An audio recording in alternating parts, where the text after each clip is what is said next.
Bakasyon ngayon, but opportunity na rin para magamit ang mga araw para sa mga hindi naaasikaso noong may pasok. Of course, Monday to Friday may pasok, and coming from a science high school, hindi po kasi kami half day lang.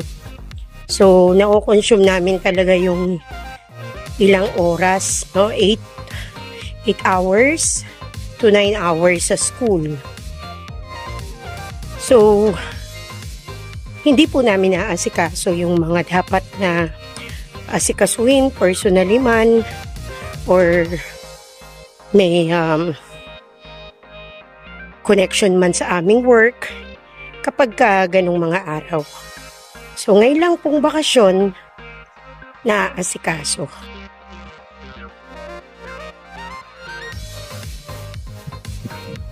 Kaya naman today, babalik ako doon sa clinic na nagpa-lab test ako. General na yon, nilahat ko na para isahan na lang talaga. And of course, dahil nasa government, as a teacher, hindi po lahat ay naibibigay sa amin, lalo na kung sa medical.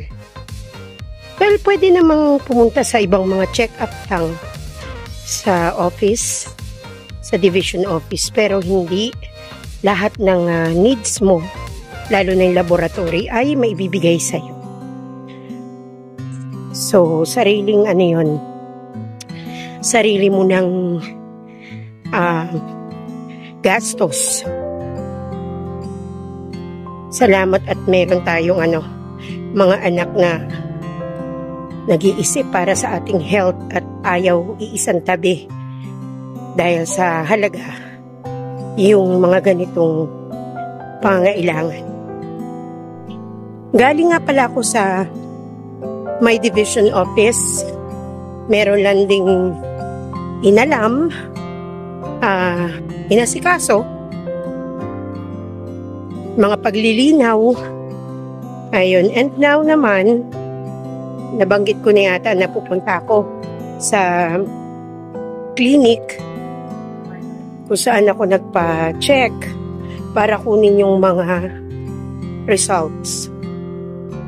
Yung 2D echo ay ilang araw pa raw, kaya I think next week ko na makukuha. Pero all about blood, sa mga blood test na kinuha sa atin, x-ray, urinalysis, ay even ECG yata pwede nang makuha today. So dito ako nagpa-check,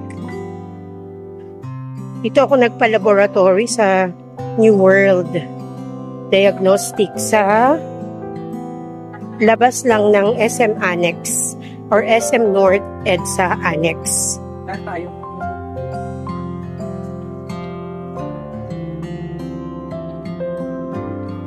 Lulusot tayo dito. Meron na ritong daan papunta doon. Ito mahirap, no? Sobrang init kanina. And pasok tayo sa malamig, lalabas uli sa mainit. Kaya lagi kong dala itong aking fan, and of course meron tayong lagayan ng tubig para hydrated tayo lagi. Eto, lalabas na ako dito.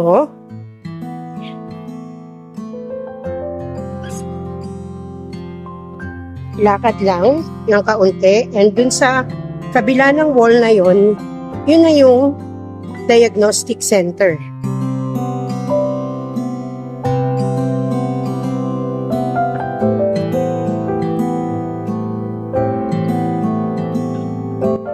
I now have here my results. Pero hindi pa kompleto as I've said. At kita natin, I think, before ko naman ito mai-read sa doktor, kahit pa paano may idea na tayo kung ano yung mga nakalagay dito sa ating mga test results.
Mataas ang aking blood sugar.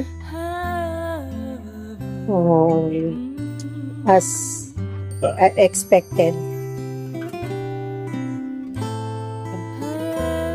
Cholesterol mataas of 30 mg.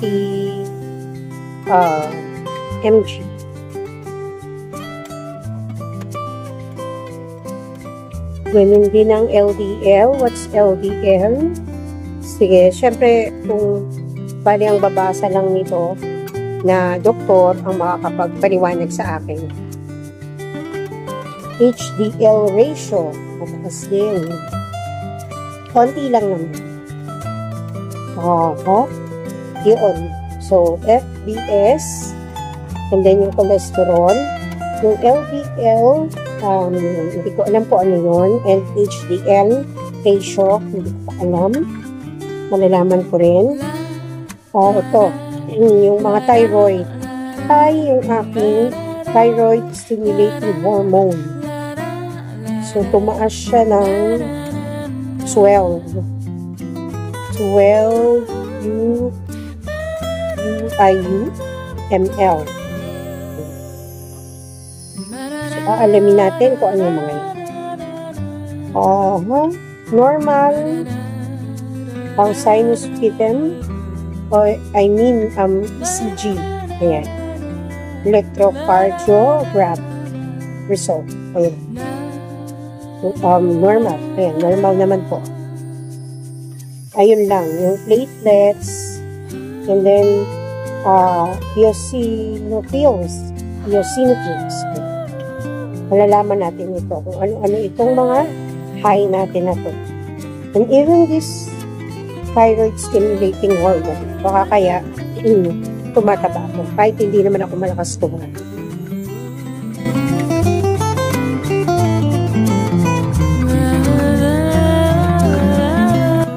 Madalas ako dito sa Paris Baguette kapag gusto ko ng pananarinig at saka pag meron akong mga gustong i-date, friends, ganyan, family, dito ko dinadala.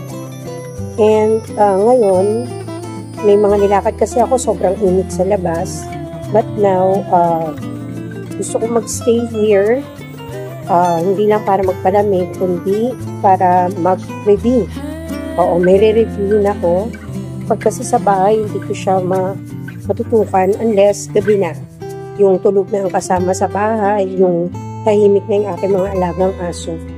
Now, mag-re-review ako for, I think, an hour.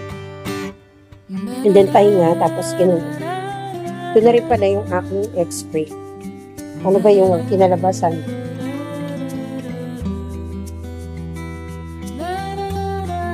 Dapat andito to. Wait.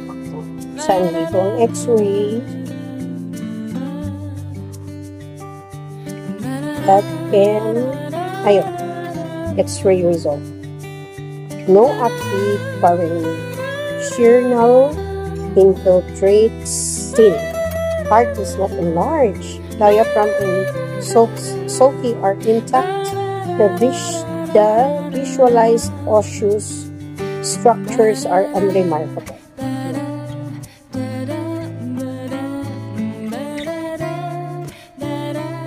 Okay. So, lahat ng to ay ipapaliwanag ng ating doktor. So, ang mas may worry ako dito sa sa blood chem natin kasi medyo maraming high ko dito. Pero hindi man ganun kataas, pero high pa rin. So, mukhang mayroon akong ibabalik na gamot dun sa cholesterol ko. Kasi tumaas siya ng 30 mg. So, yun ang dapat na maayos. Okay, magre-review na muna po ako.